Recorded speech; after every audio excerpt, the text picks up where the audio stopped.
ఆసిఫాబాద్ జిల్లా జైనూరు మండల కేంద్రంలో Jainoor Sirpur you Lingapur auto union ఆధ్వర్యంలో ఆటోలతో ర్యాలీగా వచ్చి కొమరం భీం చౌక్ వద్ద రహదారిపై రాస్తారోకో కార్యక్రమాన్ని చేపట్టిన ఆటో డ్రైవర్లు ప్రభుత్వం మహిళలకు ప్రవేశపెడుతున్న మహాలక్ష్మి పథకంను వెంటనే నిలిపివేయాలని,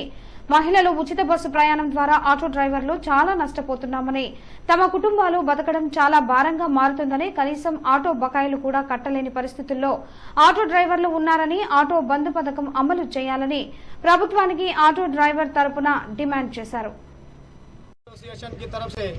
पूरा उम्मड़ी आदिलाबाद डिस्ट्रिक्ट को बंद किया गया है, इसलिए कि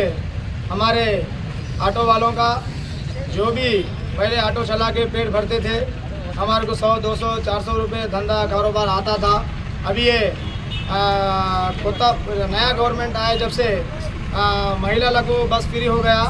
लेडीज़ लोगों को बस फ्री हो गया, उसके वजह से हमारा पूरा धंधा कारोबार बंद हो गया। हमारे लोगों का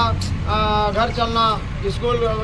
में बच्चे पढ़ने वाले हैं, हमारे को ऑटो का फाइनेंस है, हमारे को कई सारे तकलीफ है। ये तकलीफ की वजह से हम लोग ऑटो घर से निकाल के भी नहीं चला रहे। ప్రభుత్వం పూరి नहीं करी तो ఈ రోజు మేము జైనూర్ మండలంలో చేస్తున్నాం కాబట్టి రేపు ఢిల్లీలో కిసాన్ ఆందోళన ఎట్లా జరిగింది అట్లా మేము కూడా హైదరాబాద్ వెళ్ళడానికి సిద్ధంగా ఉన్నామని ఈ గవర్నమెంట్